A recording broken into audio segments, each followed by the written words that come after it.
Elisa, welcome to the show. Hello, welcome. Thank you so much for having me here. Yeah, thanks for joining me. First guest from Spain.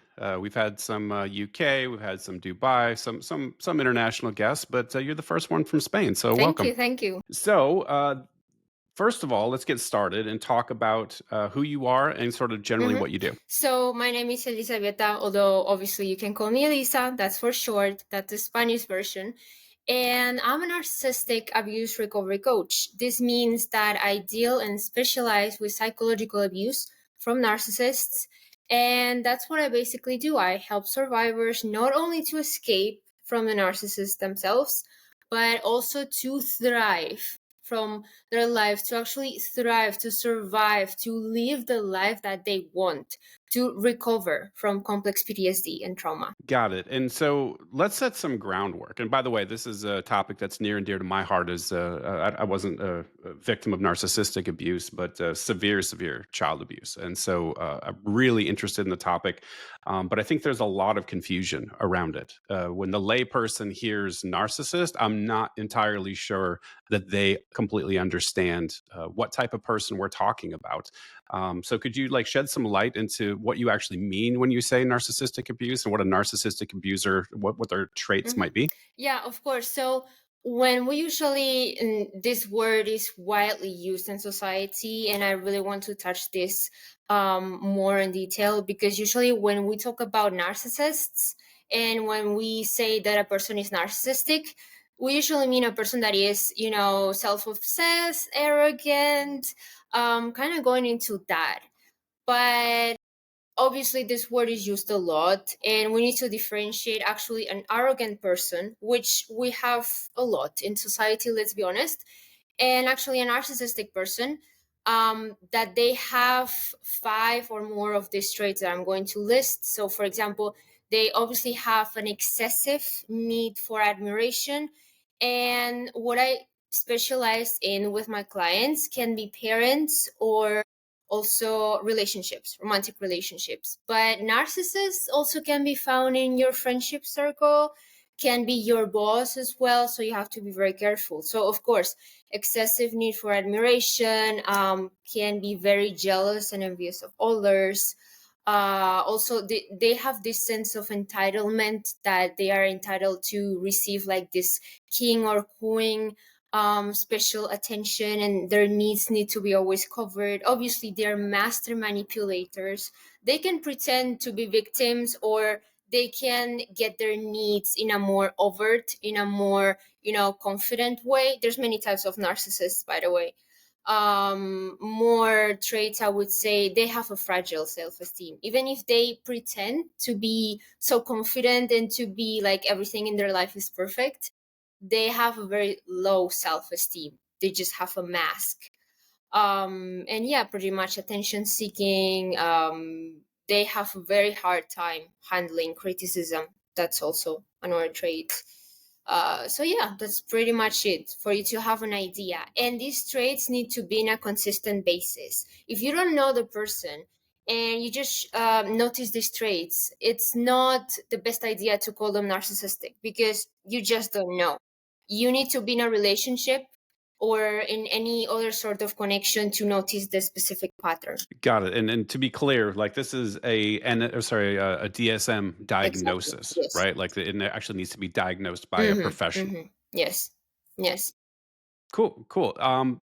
So maybe we could talk about your background if you don't mind. Like I've noticed that I had another person on my show who had a very similar background and seems to want to help people. And so I think that's sort of the origin, I'm guessing, of how you got into this. And so could you maybe give me your history a little bit? Of course.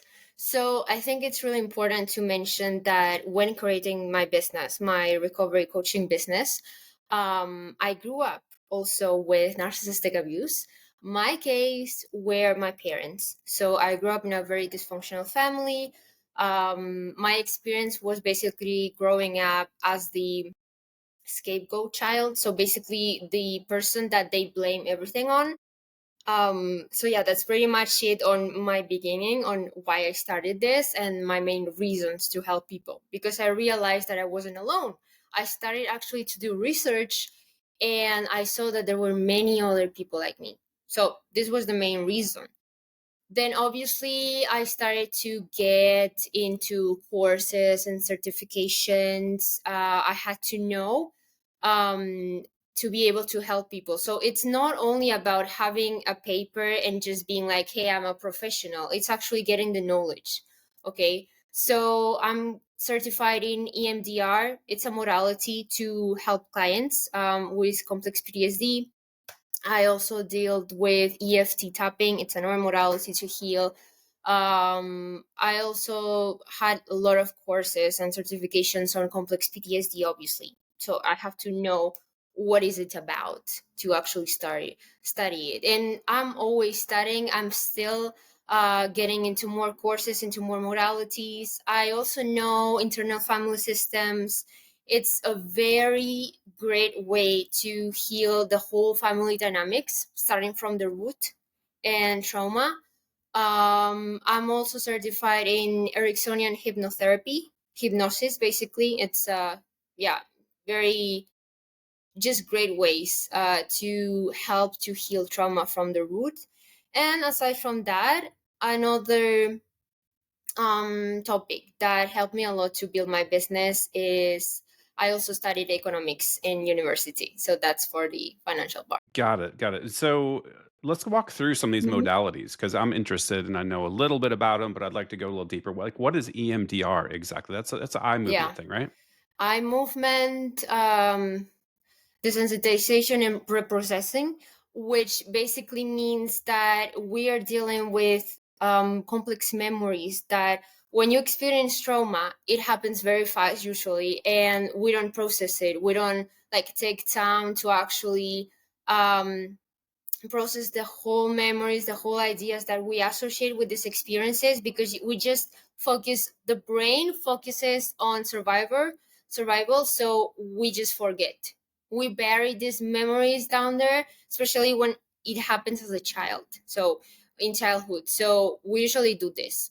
What this modality does is we focus on the memories while moving our eyes, and this connection, it's just amazing. Every time I also did it with myself. Every time it just happens with crying. The main goal of this modality is to decrease the emotional response of the memories. So when you remember something, it can get triggering. You can start crying. You can have flashbacks. You can start trembling or shaking. So the main goal of this is the next time you remember something, you're like, okay, I'm calm, I'm safe. Okay, so that's why it's so important. Interesting. I've been, considering trying that out, and I've always wondered how that exactly helps, like the eye movement. I don't understand what the eye movement does necessarily. So basically, it's a type of stimulation because the eyes are connected to the brain. So what we do is basically the way that it works. It is you move. What the mental health professional does is, for example, they move the finger or they have like a specific board with a light, and you have to focus on remembering the memory while you look at the finger or the specific light. And as you move it, it just processes, you process the memories in a quicker way. Let's put it this way. You process the memories in the session, in the moment.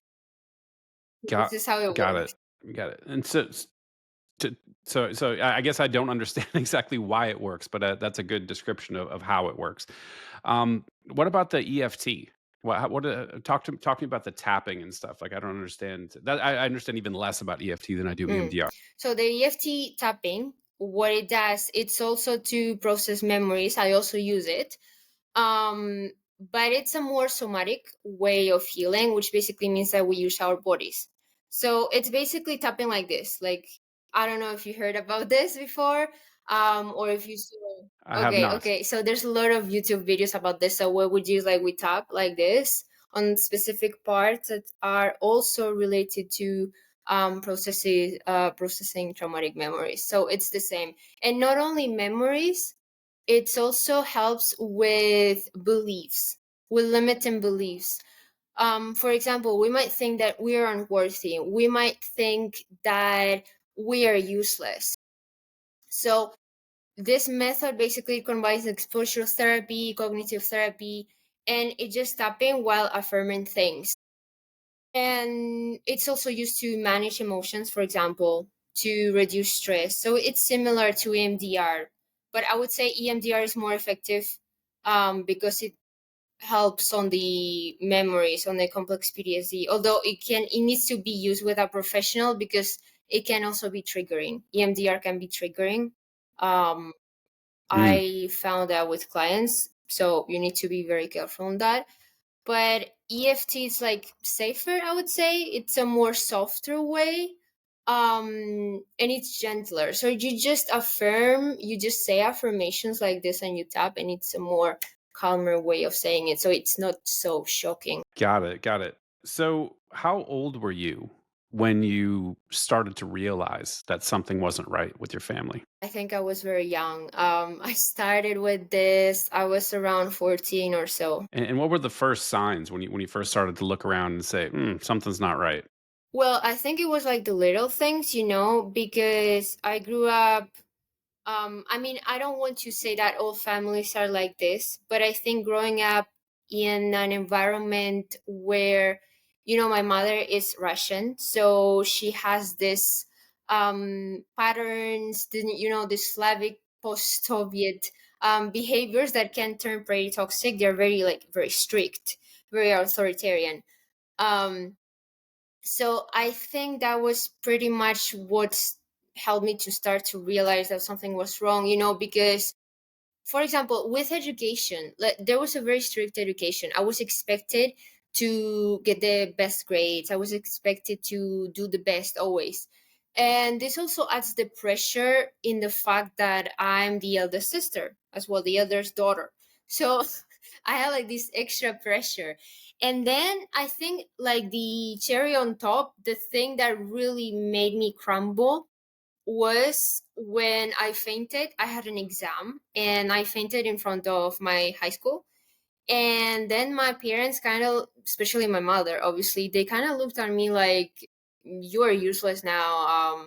Because I was also diagnosed with epilepsy after that day. So it was Mm. all of this mess, pretty much. Wow, that's tough.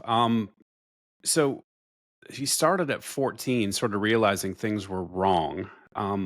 How did you move towards healing then? Like, what was that journey like? Because I know it typically takes a while from that first inclination, like, hey, something's really wrong, till getting some help. And I think also my understanding of narcissistic abuse is that you get gaslit so hard that it makes you not sure what reality is and maybe could inhibit, seeking some treatment, right? Yes. That's actually such a great question. It really took a long time. And I basically started to do research. Obviously, at first, I wasn't because, again, as I mentioned, I was diagnosed with epilepsy and I thought my whole life was over. Like, I couldn't be able to contribute with anything. I couldn't do anything. I just was useless because my parents were always telling me, okay, before you were doing things, now you're actually going to do less things and you're going to need to depend on someone for your entire life. Which, by the way, my epilepsy now it's gone. I can talk later about how I healed it and everything. But yeah, I started on my own. I had like a lot of self-reflection, Google, research, like everything. It helped a lot. It helped me to stay documented. I started to also document everything. I started to write down. I started to do recordings to analyze the behaviors. And because they were consistent, I also realized that this was a thing because it's also important to know and to remember that many narcissists, they refuse to go to therapy. They refuse to go to a psychologist.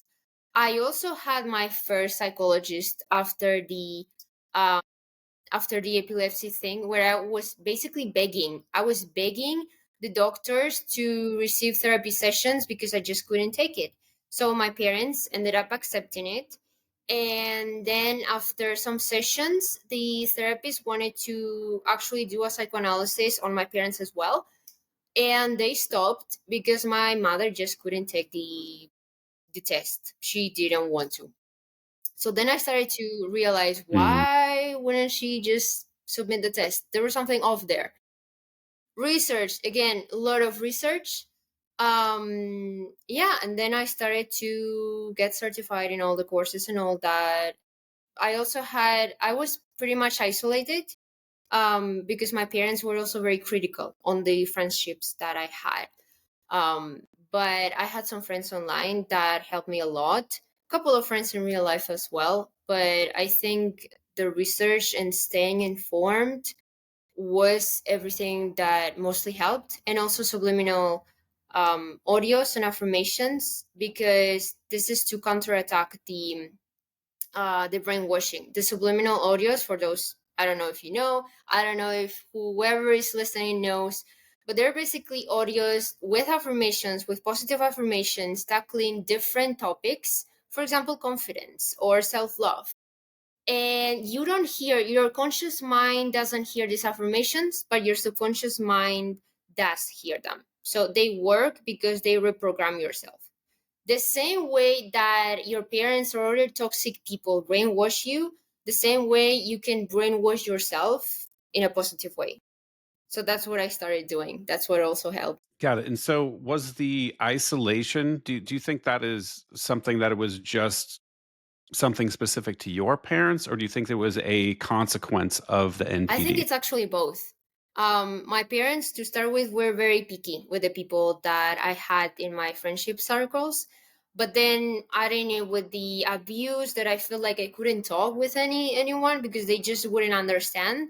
Um, and also I had like specific, let's say, hobbies or like activities that I love to do, and just with people around me I feel that I couldn't kind of like hang out with them. So it's, I think it's both actually. Yeah. Yeah, I always wondered because I do know that abusers like to keep their victims isolated generally, and I wasn't sure if that was a narcissistic trait or not. I assume so because I think they know, right? Like abusers clearly know what they're doing. A good example of this would be they don't act out in public generally. Right, like, they usually keep it behind closed doors at home, so they have an awareness of what they're doing, and I think with narcissists, having such a fragile ego, they don't want anybody around their kid who might be able to identify that's toxic behavior and tell them, "Hey, something's wrong." They wanna keep you isolated in their own bubble where they control, right? Exactly. Yes. And in fact, I have a specific example that really, that happened when I fainted. I woke up in the ambulance, and I remember my mother coming, and instead of just, worrying like a normal parent would do, I think the first thing that she said, one of the first things that she said was basically, "Why did you tell the paramedics about family problems?" What was those words? And I remember I was shocked. Because I remember saying like, "Hey, could you please tell my parents that I need a psychologist?" Like, if my parents are not seeing that anything is wrong, at least I need help myself. And my mother asked me that. Like, she was more concerned about our family reputation than the actual, state that I was in. Right, right. So that's really ghastly. And I see a lot of people that suffer from various types of abuse telling the same story. That there's just this like giant cover up. They just want to be perceived as this great family when behind closed doors it's a complete Hmm. mess. Exactly. Yeah. Hmm. So do you have a relationship with your parents to this day? To this day, I barely talk to my mother, but I do talk sometimes with my father. We still keep in touch. And this is mainly because, my mother was the main manipulator, let's put it like that, the main that, had the strings.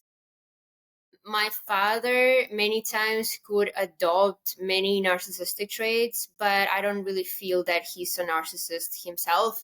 He was just pretty confused. He was also a victim. He was also caught in, because my mother, I feel my mother is mostly a covert narcissist. These are the types that they play the victim a lot. They are not over like doing things aggressively. They're more like playing the victim. So my father was also a victim in the way that my mother was manipulating him to do whatever things that she wanted.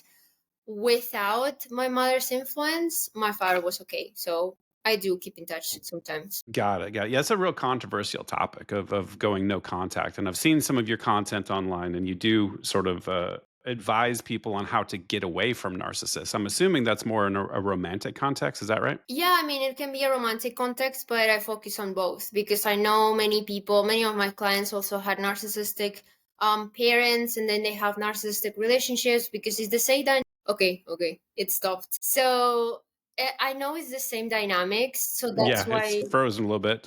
yeah, We'll restart. yeah, it's okay now. So I know that many people, myself included, we choose the same dynamics because it's what we feel safe with.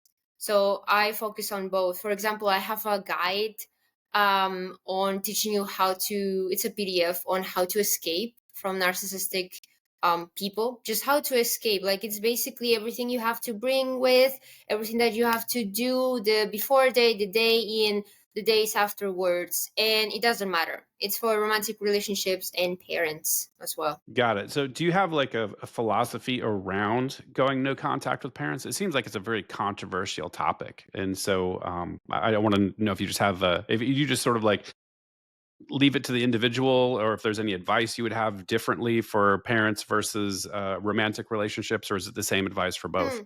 I mean, that's a very interesting question. I would say it would be technically it would be easier with romantic relationships than with parents because I also really wanted to talk about shame and guilt. We have shame in leaving our parents because we they are our parents. They give birth to us, they feed us, they really help us to grow. But in the case of narcissistic parents, they didn't give us one of the core concepts, which is just basically our emotional needs. So I would say it takes a bit of more effort to detach from the parents than the partner. And what I would really recommend, and it's also what I recommend my clients in my boundless bloom container in healing the abandonment wound in the trauma bond, it's to have everything documented. So when you actually detach from them, when you're actually going no contact, you can see all the papers, you can check all the recordings again and again and again. Like you have to focus on the negative. You have to focus on the bad things that they did to you. Because many times we are just like, oh, but they love me because they did this good thing and they did this bad thing, but this like 50-50. Like we have to understand love is not 50-50. If we have even 20% of bad things, then there's something off. You have to have in front of your face constant reminders. It's like kind of also like brainwashing yourself every day, but in a positive way. You have to remind yourself that you have this proof of abuse. And I would say also subliminal audios also help in um, reframing your mindset. So that's what you can start with. Yeah, for sure. And when you're speaking, I was thinking about something I often encounter when talking to people that had abusive parents, and I like to call it the parent inside these people's minds. Right? It's like when I'm talking to them, I'm not actually talking to them sometimes. I get these excuses that are filtered through the person that's really the parent talking to them. I think that it's a consequence of people not wanting to accept what's happened to them and also having heard the excuses, right? Like, when you deal with an abuser, they don't just say I'm an evil person, right? There's always blame. It's your fault, it's their fault, it's somebody else's fault. And I think a lot of that seeps into our psyche. And so when I talk to these people, it's always, oh, I was a bad kid, I was a difficult kid, my parents had to hit me because reasons, right? And it's clear that I'm not talking to that person. I'm actually talking to their parents, channeling Mhm. through them. Yeah, that's exactly it. And that's why also subliminal affirmations help a lot because we have these voices. We have what the narcissist does is we confront them with something that they did. And they give us, again, what you said, they blame us. Like, oh, I wouldn't have said that if you didn't do this. That's actually so mixed up, so fucked up. Like, really. Yeah, that's what it. Yeah, it's literally the equivalent of "you made Yes. me hit you," Yes. right? Like Yes. it's the same thing, but Hmm. psychologically. Exactly. So I want to talk about complex PTSD. I don't think people understand what that is. I think people have this idea of PTSD, and it's always, cops and soldiers and people that have been to war and people that have been, sexually assaulted or physically assaulted in some way.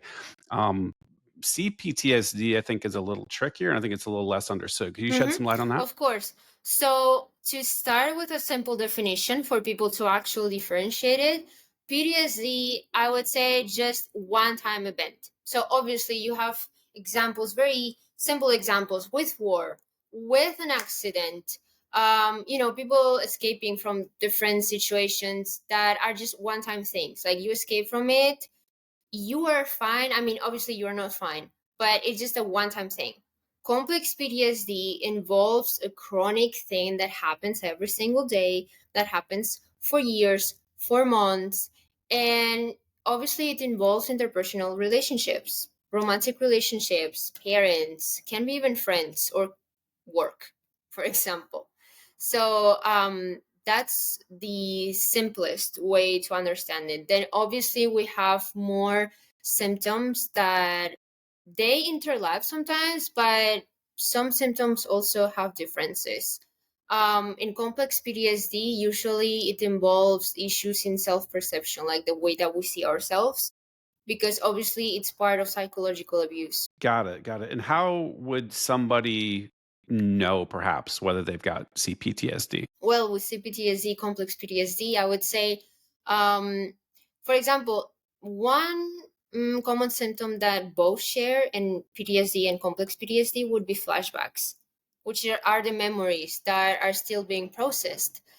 But in complex PTSD, I would say, for example, the negative self talk. Like what you mentioned, you always have these voices telling you, but it was my fault, but it wouldn't beat me or hit me or say this if I would be a good child or if I would be a better partner. Negative self talk. Disassociation can be in both, but it would depend, for example, in the triggers relating the self-worth, relating the self-image. When you get triggered in complex PTSD, usually it's because it involves something relating the way that you see yourself. Yeah, that's pretty much it. I would say an emotional dysregulation, but that's also common. That's the way that we accept or deal with situations. Again, it's related to the way that we see ourselves. In complex PTSD, it's basically how we relate to people.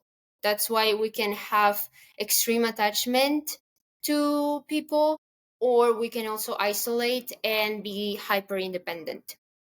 In PTSD, it's more related to situations or events, not people as much. Got it, got it. So, did you have any physical symptoms other than I think you're assuming the epilepsy was somehow related to this, but I hear a lot of these folks have got physical symptoms that are pretty severe. Did you have Of any of course, those? yeah. I mean, obviously, aside from the typical ones that we experience with complex PTSD, for example, trembling, shaking, like with something really triggering happens and you're like this, your hands. Um, also like flashbacks. These are like, I would categorize them comparing to epilepsy. I would say they're pretty small because the epilepsy was the physiological thing. Like in narcissistic abuse, something that many survivors, we don't realize that we can develop actual illnesses and diseases as a result of the abuse, because we are in a state of chronic stress. We're constantly, every single day, we're stressed. Our body is in survival mode. So obviously the epilepsy was a consequence of that. I mean, I can't say it's the same case for every survivor, and I really recommend research if your doctor is not going to do that, because I also experienced a lot of disappointments when I went to the hospital and I went to take the medication. Obviously, they tell you that this is forever. You have to stay medicated. Blah blah blah. I didn't want to accept that. I wanted to actually find a cure. So in my case, the reason was that obviously I was too stressed. I had my anxiety levels through the roof, and I was pretty much disassociated. I wasn't grounded in my body that was what was causing the epilepsy. I started to work on that. I started to get into mindfulness. I also learned alternative therapies like Reiki, for example, energy healing. That also helped a lot. And I noticed that in time, I think it took like 6 years, my epilepsy, I stopped getting seizures. It just stopped, it started decreasing until also the medication was getting, the doses were decreasing. And then I took a sleep test, and the doctors were actually shocked that I didn't have any activity or something. So that was pretty much it. Mhm. Oh, wow. Yeah, the reason I ask is I heard autoimmune conditions tend to cluster around abuse victims as well. So I didn't know if you had any of that as well. Yeah, I mean, I don't have experience for that myself. I do have clients, and they also started to heal that. But I can have like any specific cases for now. Got it. Got it. So do you think that you suffer today significantly, even after going through all the different modalities that you mentioned, after understanding all of this deeply and getting certified and helping people on a day to day basis? Do you still think you're impacted? That's actually, I love this question because it also tackles on the topic that, when you meet a therapist, when you meet a psychologist or a coach, you automatically tend to assume that we're just perfect people, that we healed everything, everything is normal. But even myself, I have to say that we're just human. So this means that sometimes I don't tend to get flashbacks, but sometimes I might get triggered. The difference is that I know how to effectively emotionally regulate my body, so I remind myself I am safe. Okay, I have the tools now to actually deal with it. The emotional responses are easier to tackle with. They are not so huge. They're not so shocking. They're not like I get, like shaking all of a sudden like this and it's super visible. It's smaller, it's easier to manage. I do have some things, but yeah, they're way better than years ago. And also, I surrounded myself with a lot of supportive people, like a lot of supportive people that, you have to be careful with the people that you hang out with. It's also something that I had to realize. Some people just won't understand you. Some people will defend the narcissist. They will say like, oh, but they're your parents. Oh, but in the case of a romantic relationship, maybe they have their own story too. This type of people, I usually recommend to keep them away. Like, really be mindful of the people you spend time with. I have amazing friends. I have an amazing partner that supports me. This is also really important. Yeah, and I think a lot of us that have gone through this type of abuse in our childhood, we tend to subliminally attract bad people, right? Like I think we kind of attract folks that repeated the patterns that our parents did. Do you have experience with that, or is that resonate with you, or it certainly does for me? That's a great question. I wouldn't frame it actually as attracting people because people like us, they will just assume that we are bad ourselves. There's something wrong with our energy, for example. The words that I would use with this is that we tend to accept certain traits in people. For example, when we tend to play small and someone is being really arrogant, and we just brush it off because we think, oh, they're like that and that's it, and we have to accept them. So I think it's more about accepting specific traits in people instead of just stopping and taking people accountable, you know? Yep, totally understand that. What about in romantic relationships? Have you had any trouble with that, with attachment? Because I certainly have, and I didn't even know about attachment theory until I went to therapy. And it's certainly I wish I'd known about it sooner. And so I wanted to understand if like you had any of the similar type of challenges that I've Mm-hmm. had. Yeah, I actually love also this topic because we have a lot of types of attachment. I usually identify with anxious attachment. So this is when you get very worried, when your partner is not there or when something happens and you tend to like overthink a lot. Then we have the avoidant attachment, which usually is people that tend to run away. They tend to cut off people very fast. And then we have the dismissive, avoidant, or the the mixed up attachment style, which combines both on the anxious and the avoidant attachment style. So yeah, I usually tend to lean more into the anxious attachment until now that obviously I started healing that. Cool, cool. Yeah, I'm certainly avoidant, and it's very interesting to me that anxious and avoidant tend to pair up, which is just the wildest dynamic ever. Mm-hmm. Yeah, that's very true. Usually, I also notice many times in survivors, they tend to go from anxious to avoidant because they tend to worry, and then it's like the guilt and the shame kicks in, and then they are like, "Oh, I'm a burden, so I need to run away." you know? Well, that and it's also a fear of intimacy too, because if you were severely abused and you developed an avoidant attachment style, your narrative in your head is that I'm unlovable.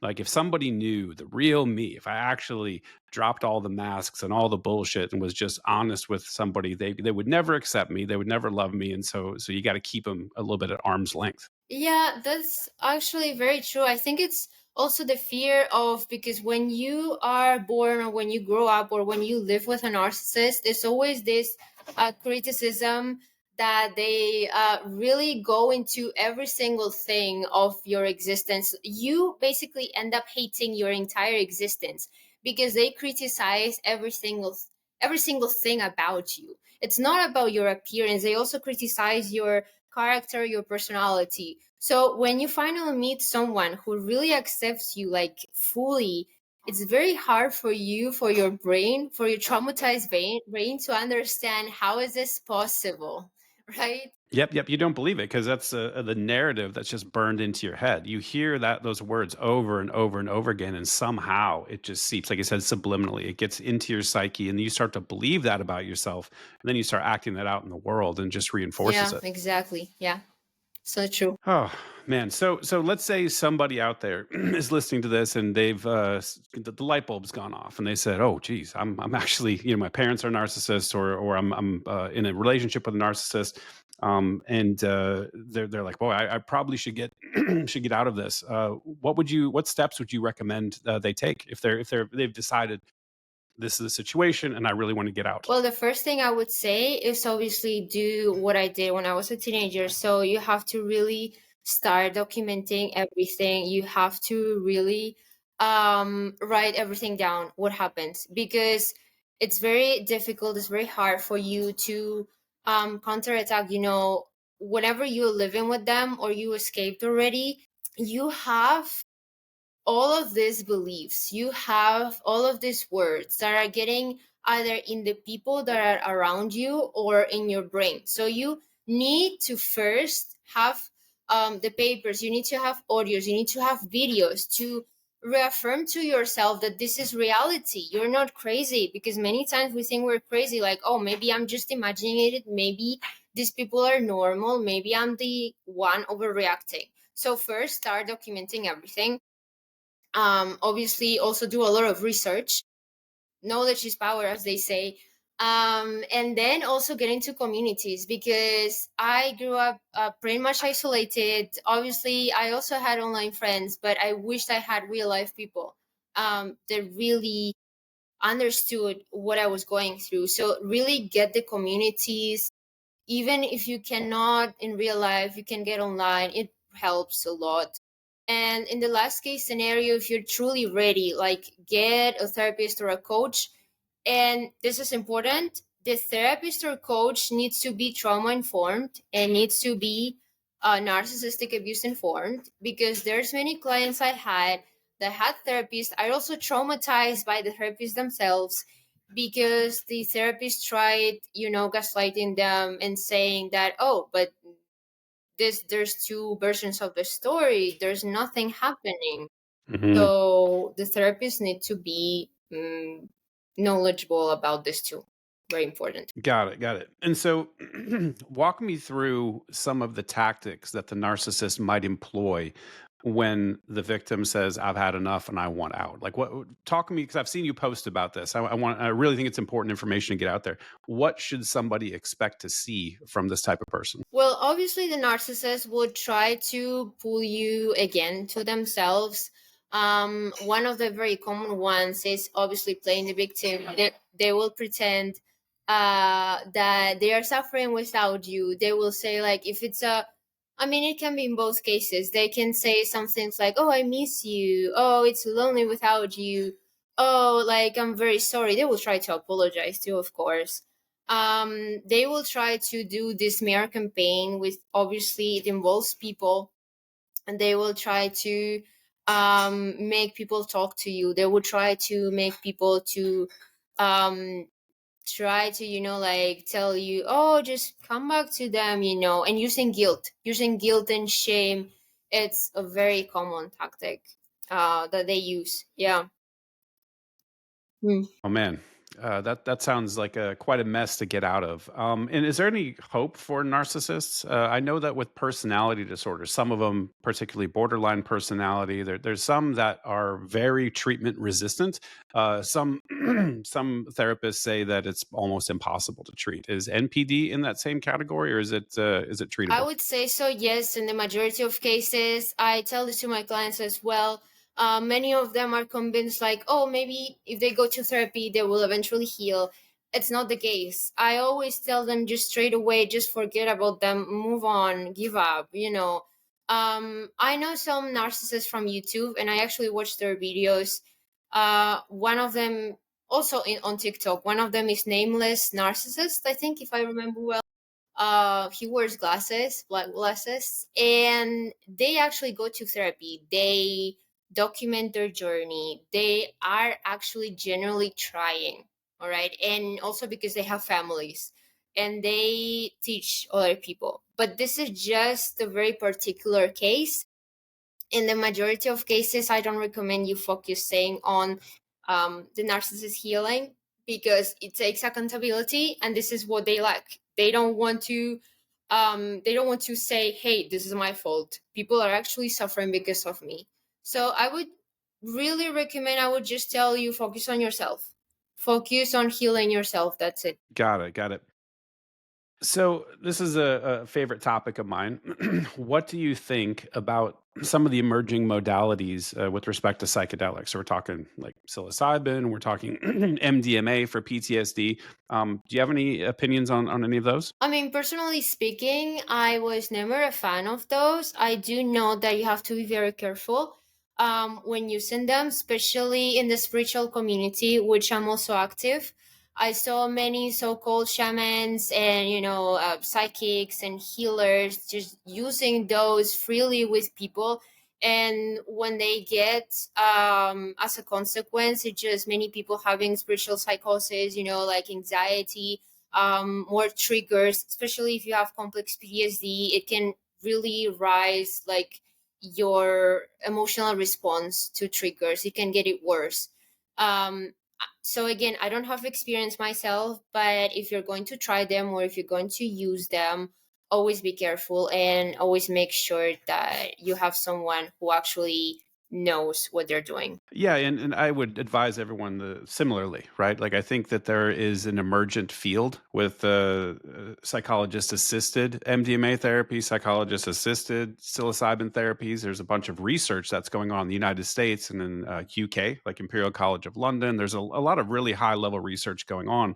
Unfortunately, these things are still illegal in most places, and it's very difficult for any reputable psychologist to actually use these as a sanctioned modality, which is sad to me because then people will potentially use them in an unsafe environment in an unsafe way.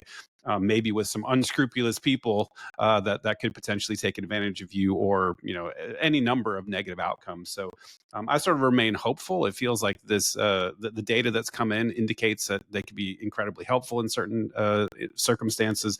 But it's a dicey state of affairs right now. I hope that continues moving forward. Yeah, I really hope so too. I really hope that people actually get the knowledge that they need, and they don't use, any types of resources just mindlessly, just because also many of them are desperate. So they want an easy, quick fix. And what you have to understand in complex PTSD, just healing takes time. It's not just like magic wand and that's it. Yeah. Yep, totally. The work definitely needs to be done. I'm excited about any and all excuse me, modalities that are showing promise. So we'll keep an eye on that one and see where it goes. You mentioned you're into the spiritual stuff, and so I got some daughters who are certainly into that world as well. I'm very much not. I'm kind of like the eternal skeptic that's throwing the wet blanket on the party. So maybe you talk to me like how you got into that world. Yeah, so I think it also started when I was young. It also started even before I got into the teenage years. I was always into, the mythical part of the world. I was always like into the mythology, into the cultures, the folklore of any cultures, any just population, and about the fairy tales. And then it started with this. I started with like learning magic, any type of magic. I focus mostly on white magic, which is for healing, for actually doing good for people. Then I went to spirituality, which is more like what we call new age, even though I really don't like the new age because it can get pretty fast to, drugs and everything and psychedelics.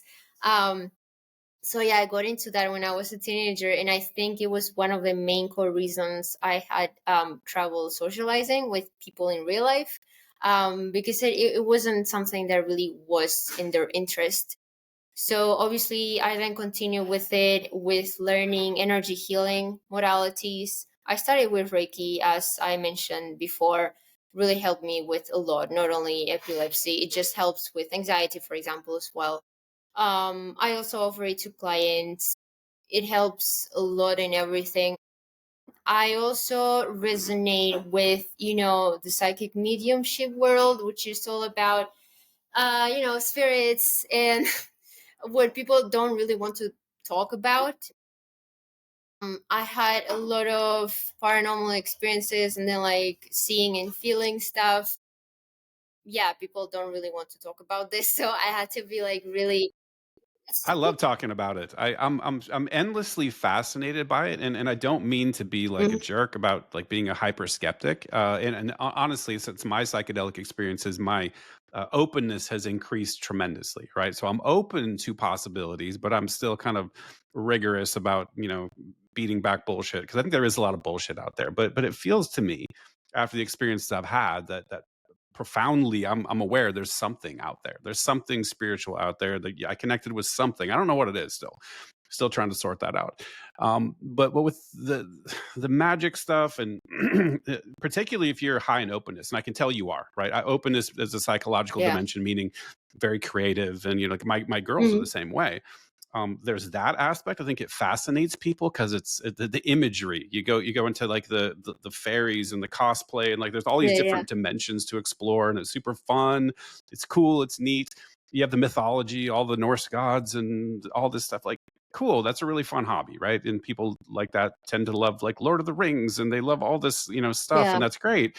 It's super cool, but I also worry a little bit because I wonder if there's some magical thinking aspect of this, and it's like a way. And I think about religion this way too: is like people who have been abused oftentimes will reach out for some higher power to help save them because they feel powerless because they were so mistreated when they were younger. And I feel like there's this yearning that people have for something, some external thing to come in and save me. If I just work with this deity or if I pray to this god, they're going to swoop in and they're going to take care of me. And I wonder if there's a little bit of that, subconsciously baked into people that gravitate into that stuff. I don't know. It's an open yeah. question. Actually, yes, and you're right on that. But before that, I would love to also mention that when you mention psychedelics, I think it's also a great way to spiritually open yourself to new possibilities.